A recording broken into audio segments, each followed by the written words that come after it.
Alors aujourd'hui, Asselineau s'attaque, disons, au sujet le plus virulent. Bonjour à tous, Sob Cap, j'espère que vous allez bien. Souvenez-vous, Asselineau, lors d'une conférence qu'il avait donnée pour ses électeurs, enfin pour ses fans, pour son auditoire, une personne l'avait interpellé dans le public en le questionnant sur l'AFM, en lui disant, voilà, aujourd'hui, on sait effectivement que dans la République, que dans les hautes instances, chez les hauts fonctionnaires, etc., la France, effectivement, ou disons, les loges une importance et une grande place dans les grands postes français, républicains, etc. Bon, évidemment, là, je synthétise de manière un petit peu caricaturale. Déjà, de un, on est sur YouTube, donc on ne peut pas tout dire. Et de deux, j'essaie de caricaturer, surtout pour les personnes qui ne sont pas encore très initiées à ces sujets-là. Et donc, Asselineau avait dit, il avait écouté la question, puis il avait regardé sa montre, et il avait dit, bon, c'est l'heure de manger, on y va. Il avait méprisé, et il avait du revers de la main balayé finalement cette question de cet auditeur qui simplement disait, bah voilà, effectivement, on sait que les loges une importance et ont une grande place dans les hauts postes français. Qu'est-ce que vous en pensez, Asselineau? Est-ce que finalement on n'est pas un petit peu bloqué vis-à-vis de ça? Puisqu'on se rend compte que les grands personnages importants y passent, notamment Hollande qui avait dit, voilà, en tant que président, effectivement, si vous voulez avoir de l'importance en politique, vous devez passer par les FM. Un ancien président qui te dit ça à la télé, tu te dis quand même, et récemment Macron qui va à la Grande Loge de France en disant, voilà, vous œuvrez pour quelque chose de bien, de bon, etc. On se dit quand même, c'est marrant, des mecs qui disent qu'ils œuvrent pour le bien, etc. Tu as quand même tous les personnages politiques importants de la France qui s'y rendent et qui leur font, qui leur jettent des fleurs. Bah, tu te poses deux fois la question. Et Asselineau qui avait balayé cette question-là, on s'est dit, oula, oula. Et donc là, il revient. Il revient là-dessus dans sa dernière FAQ sur la chaîne de l'UPR. Donc on va évidemment s'écouter ça. Mettez un petit pouce bleu, abonnez-vous, c'est très important. Mettez un petit commentaire et c'est parti. Chiffre de 2017, Yvan Blot livre deux anecdotes très concrètes qui décrivent la réalité du réseautage maçonnique dans les institutions françaises. L'île d'Alency vous demande que proposez-vous pour lutter contre cela? Ah, vous me parlez de la franc-maçonnerie. Ah bah écoutez, vous y allez, pourquoi pas. Hein. De toute façon, il n'y a pas de question tabou dans une république, à mon avis, normalement. Donc, un reportage de Yvan Blot, c'est ça? Oui, deux anecdotes, c'est une archive de 2017, Yvan Blot donc livre deux anecdotes à ce sujet. D'accord. Alors, je ne vais pas être très très long sur le sujet. Deux, trois petites choses quand même fondamentales. Premièrement, je l'ai déjà dit X fois, mais c'est Y fois et des gens me redemandent. Personnellement, je ne suis pas franc-maçon. Voilà. Je sais qu'il y a des gens qui le disent parce qu'on a eu dans un département du sud de la France, il y a quelques années, quelqu'un qui avait décidé, comme ça, de nos adhérents, qui avait décidé, tout à faire cessante, de créer une loge maçonnique se revendiquant de l'UPR. On n'avait jamais demandé son avis à qui que ce soit, ni à moi, ni au bureau politique, ni au Conseil national. Bon. Et donc, à partir de ce moment-là, vous lancez ça, et puis après la rumeur avait fait. Bon. Donc je ne suis pas franc-maçon, donc une loge de quelque loge que ce soit. Ça, c'est le premier point. Deuxièmement, bon, je sais ce que c'est que la franc-maçonnerie. C'est quelque chose qui s'est développé à partir du début du XVIIIe siècle et qui est un peu partie intégrante de l'histoire de la République. Voilà. Il y a évidemment des réseaux francs-maçons qui se sont développés tout au long du XVIIIe siècle, qui ont été, par exemple, derrière l'affaire de Pascal Paoli encore. Ça, j'ai déjà eu, je crois, l'occasion d'en parler, parce que je rappelle que Pascal Paoli, qui s'est battu contre l'entrée des troupes de Louis XV avec la bataille de Ponte Novo, d'ailleurs en 1769, je crois, 1769, j'ai déjà eu l'occasion d'expliquer que si les troupes de Louis XV étaient intervenues en Corse, c'est parce que les Britanniques voulaient mettre la main sur la Corse, de même qu'ils avaient mis la main sur le traité de Rocher de Gibraltar après le traité d'Utrecht de 1713, sur Malte, sur Chypre, etc. Donc ils voulaient pouvoir verrouiller toute la Méditerranée, en particulier à mettre la main sur la Corse depuis la baie d'Ajaccio. Ça leur aurait permis de surveiller les allées et venues du port de Toulon, du port militaire de Toulon sous Louis XV. Donc c'est pour ça que Louis XV est intervenu sur cette île qui appartenait formellement à la République de Gênes, parce qu'on n'explique jamais pourquoi d'un seul coup Louis XV est intervenu. Or, il faut savoir que le leader des indépendantistes corses, donc Pascal Paoli, en fait était... Bon, j'ai l'impression qu'Asselineau, un petit peu comme la question sur l'Inde et le Pakistan, alors c'est pas une pique à Asselineau, mais j'ai l'impression qu'au lieu de répondre concrètement à la question, il essaye toujours d'étaler sa culture, pour déjà étaler sa culture peut-être pour son ego, mais surtout de dire voilà, il essaye enfin là pour le coup il répond pas. Hein. Alors la vidéo dure 15 minutes, on n'en est qu'à 3 minutes, mais pour l'instant il ne répond pas. Comme d'habitude, il lâche des petits... Alors c'est très bien, parce qu'il a une grande culture, il le montre, et en plus on apprend des choses, c'est sûr qu'avec lui on s'ennuie pas. Mais là, je suis désolé, là, on te pose une question. Que proposez-vous pour lutter contre le réseautage FM? Là, tu n'y réponds pas, François. franc-maçon, qui en fait avait partie liée avec les Britanniques. Et d'ailleurs, lorsque la France a gagné, Pascal Paoli est allé s'installer au Royaume-Uni, donc c'était en fait un agent britannique. Et d'ailleurs, savez-vous où est-ce qu'il est enterré, Pascal Paoli? C'est quand même assez extraordinaire. Il est enterré dans l'abbaye de Westminster, là où sont couronnés les rois d'Angleterre. C'est quand même pas mal. Bref. Donc il y a eu un rôle de la maçonnerie sur la Révolution française, etc., etc. La maçonnerie a apporté à la France, notamment dans ses réflexions, des quantités de choses sur liberté, égalité, qui étaient les deux devises de la première République française. Après est arrivée la fraternité, qui est un mot d'origine assez volontiers maçonnique, je crois que c'est sous Louis XVIII, etc. Donc ça fait partie intégrante de l'histoire de France. Sous la Troisième République, où la franc-maçonnerie, alors je parle de façon générale, je ne suis pas un expert de ces sujets, je ne demande d'ailleurs qu'une chose, je propose ici à tel ou tel dirigeant d'une obédience maçonnique, ils peuvent venir converser avec moi sur UPR TV s'ils le souhaitent. Il y a donc en France actuellement un certain nombre d'obédiences, mais la plus importante, c'est le Grand Orient de France, qui est catalogué comme étant de gauche, et où il est de bon ton d'être athée, et donc est plutôt de gauche. Et puis de l'autre côté, il y a deux obédiences qui sont plutôt de droite, qui sont la Grande Loge de France, la GLF, et la Grande Loge nationale de France, la GLNF. Voilà. Et Emmanuel Macron s'est rendu donc devant, je crois, l'une des deux, c'est... Comment ? C'est laquelle, la Grande Loge de France? Grand Orient? Non, c'est pas le Grand Orient.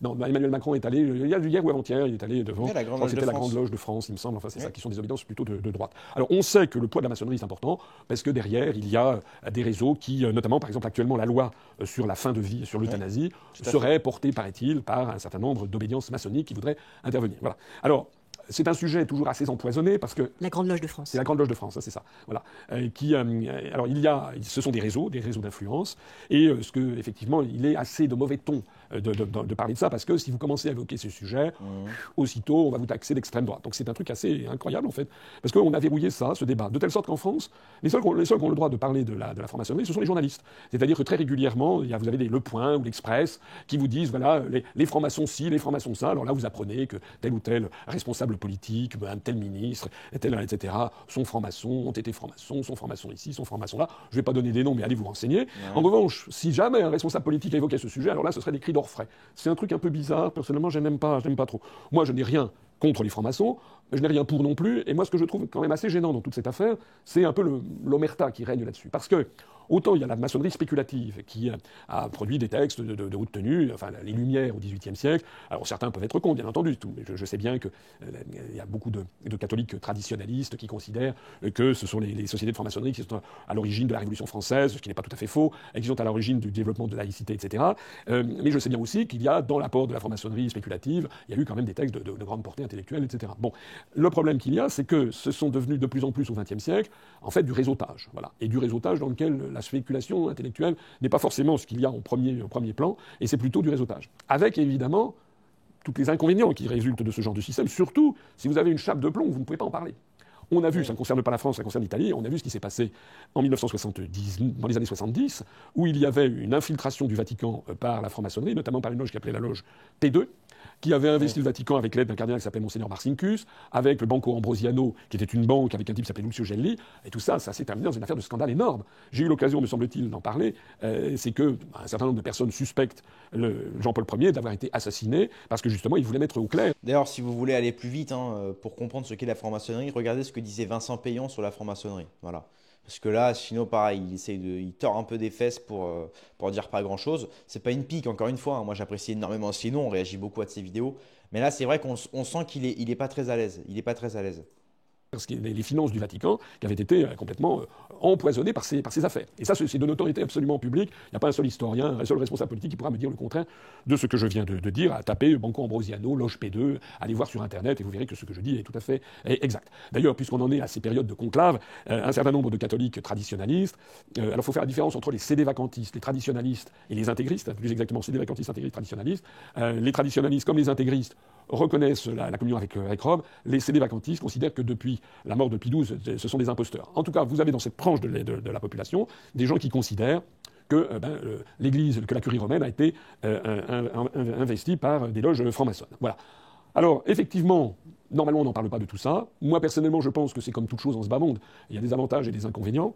Et puis, il faut se défaire de tout excès dans un sens et dans l'autre. C'est-à-dire que tout ne se résume pas au réseau franc-maçon. Ça, je suis absolument convaincu du contraire. Et de même que c'est pas parce que il y a des rumeurs sur les FM avec des rituels, des fois même, on peut pas dire le mot, mais vous savez, Sataniqueus,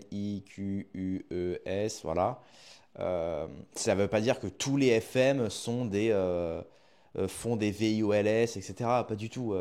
Il y a des choses bonnes, il y a des choses mauvaises. Mais c'est vrai que globalement, effectivement, c'est du réseautage. Il y a une grande influence FM chez les hauts fonctionnaires, chez le corps policier, chez le corps politique, etc. Donc effectivement, on se dit, c'est des gens qui s'entraident, qui font du réseau et qui en fait exercent même une sorte de... Vous savez, le mot lobby, les lobbies, en français, ça se traduit par groupe de pression. C'est marrant, hein?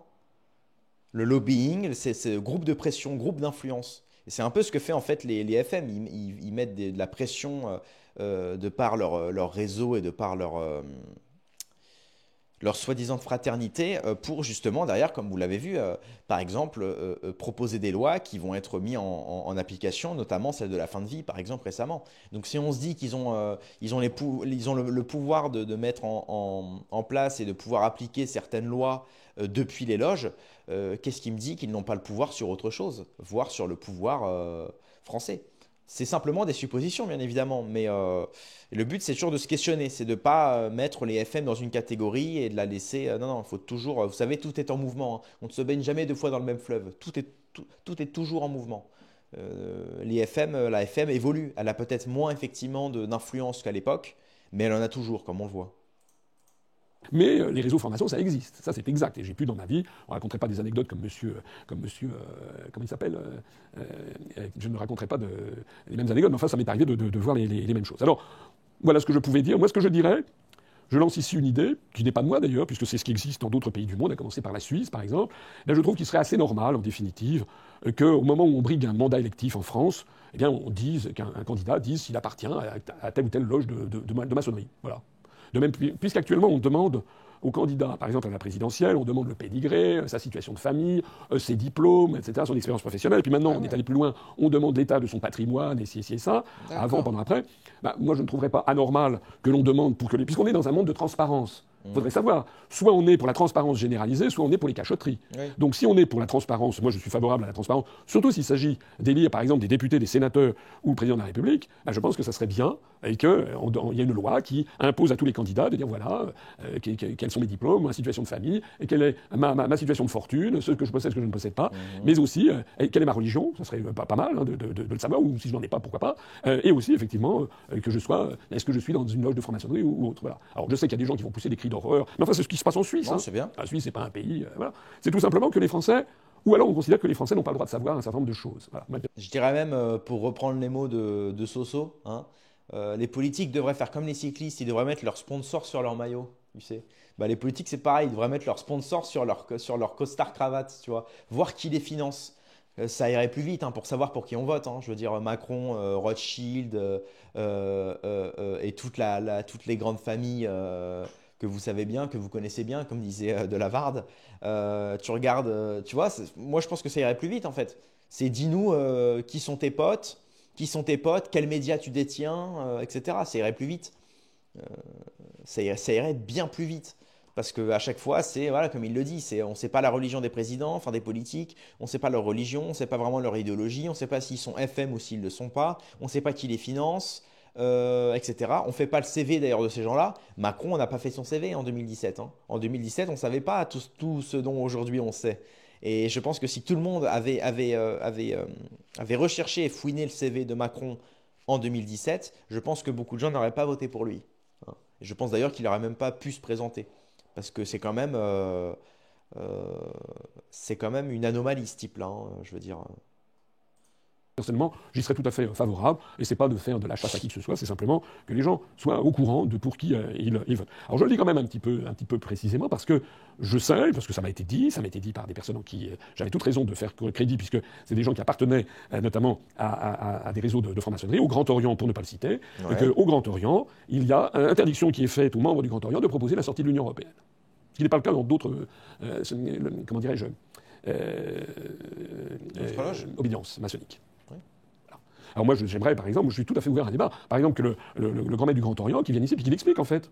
Parce que pour moi, la maçonnerie, la franc-maçonnerie, normalement, c'est quelque chose qui est fait pour faciliter la réflexion, se poser des questions entre adultes, entre gens sérieux, voilà. Donc en vertu de quoi alors déjà, qui nous confirme si c'est vrai ou si c'est faux, mais en vertu de quoi il y aurait le Grand Orient, par exemple, qui a indiqué, et j'en ai eu plusieurs sources, donc je pense que c'est absolument exact, et ça vous permet d'ailleurs de comprendre un certain nombre de choses. Voilà. Vous permet de comprendre ce qui sinon n'est pas compréhensible. Pourquoi vous avez des responsables politiques qui fustigent en permanence l'Union européenne et qui ne veulent jamais sortir de l'Union européenne. Donc, comme j'ai compris ça quand j'étais petit, quand il y a quelque chose que je ne comprends pas, c'est qu'il y a quelque chose à comprendre. Voilà. Donc moi, j'aimerais que l'on sache ça. Et puis qu'effectivement, par exemple, sur l'affaire du Frexit, quelle est la prise de position des différentes obédiences maçonniques. Je pense que ce serait vraiment intéressant. Et les Français ont le droit de savoir. Ils ont le droit de savoir, parce que sinon on leur fait croire que c'est un tel dans sa réflexion personnelle. Mais non, si c'est en fait parce qu'ils appartiennent à tel ou tel réseau qui a décidé... Et justement, le fait de ne pas dire précisément ce que fait la maçonnerie, ce que dit la maçonnerie, ça alimente des théories du complot. C'est tout. Regardez là en bas de la vidéo, il y a une page, il y a la page Wikipédia qui résume ce qu'est la franc-maçonnerie. C'est parce qu'il y a tellement de fausses idées qui peuvent être vraies, certaines. Mais justement, c'est parce que le fait de ne pas dire... Vous savez, c'est comme un enfant, vous lui dites... moi, quand j'étais petit, il y avait un tiroir qu'on ne pouvait pas ouvrir de la cuisine. Et ma mère me disait, il y a quelque chose de secret dedans, tu peux pas le savoir, tu le sauras quand tu seras plus grand. Et donc, pendant des années, je me suis dit, mais j'ai envie d'ouvrir, j'ai essayé d'ouvrir, j'ai essayé de tirer, ça marchait pas. Et justement, parce que quand tu es enfant, on te dit, voilà, c'est interdit, tu peux pas le savoir, tu as envie de savoir. Ou pareil, quand tu es jeune ado, on te dit surtout pas aller sur les sites de HUC. Hein, mais la première chose que tu fais quand tu as la connexion et que tu as un téléphone, tu vas sur les sites de HUC. Tu as envie de voir toi aussi. Tu vois, quand on t'interdit ou qu'on te dit que justement il ne faut pas que tu saches, tu as envie de savoir. Tu vois. Bref, pour résumer, d'ailleurs, l'affaire du tiroir, c'était une fraude. Hein, parce qu'en fait, un jour, j'ai ouvert en dessous, c'est ce que c'était un tiroir qui s'ouvrait comme ça. Et en dessous, il y avait deux portes qui s'ouvraient. Et donc moi, quand j'étais petit, je voyais que le tiroir. Et un jour, en grandissant, j'ai ouvert les deux portes d'en dessous. Et en fait, je regardais qu'en dessous, il n'y avait rien. Le tiroir était vide. Le tiroir ne marchait pas, en fait. Donc, parce que je ne sais plus, il manquait des boulons. Donc, on ne pouvait pas l'ouvrir mécaniquement, disons. Donc, en fait, pendant des années, j'ai cru qu'il y avait des bonbons ou des trucs, je sais pas, une arme à feu. Et en fait, il n'y avait rien, quoi. Mais là, on ne me fera pas croire que chez les FM, il n'y a rien. On ne me fera pas croire ça. Certainement pas. Qui a décidé dans ce réseau? En vertu de quoi? C'est quand même très important, ces sujets, hein. Voilà, de savoir un petit peu qui fait quoi. Voilà. Et je dis ça sans aucune acrimonie, je dis ça tout simplement pour qu'on ait cette démocratie ouverte et transparente que, semble-t-il, tout le monde appelle de ses voeux. Très bien. Bravo. Bravo, bravo. Bon, bah voilà, Assino n'a pas non plus... Mais c'est bien, il est resté... Après, Assino, c'est un politique, les mecs. Hein. J'ai envie de vous dire, je pense qu'il croit encore au destin politicien. Donc forcément, il est très politicien dans sa façon d'être. Moi, je pense qu'Asselineau, il devrait un peu se trumpiser. Il devrait un peu dire, des fois, se lâcher, tu vois, dire, ah bon, toi, tu nous fais chier, Macron, Rothschild, tu vois. Bon, il le dit, mais il le dit toujours voilà, très giscardien, quoi. C'est vraiment, attention. Voilà, bon, c'est une certaine classe, hein, finalement, c'est une certaine classe. Mais dans nos temps actuels, je pense qu'il faut un peu se débrider, il faut un peu se... Vous savez, c'est un petit peu comme la première mobilette quand tu as 14 ans, tu sais, tu la débrides pour aller à plus de 50, quoi. Bah là, c'est pareil, débride-toi, Asselineau, va plus vite. Bref, merci d'avoir suivi cette vidéo. Voilà, n'hésitez pas à mettre des petits commentaires sur ce que vous pensez justement des loges et est-ce que l'avis d'Asselineau vous plaît. C'est vrai qu'on n'a pas trop finalement, notamment sur la question du Frexit. Le Frexit est-il une question importante dans les loges, dans les obédiences? On aura l'occasion d'en parler peut-être plus tard. Voilà. Merci d'avoir suivi cette vidéo. Rendez-vous dans quelques heures pour une prochaine vidéo. Paix et amour sur mes amis et mes ennemis. Et surtout sur mes ennemis.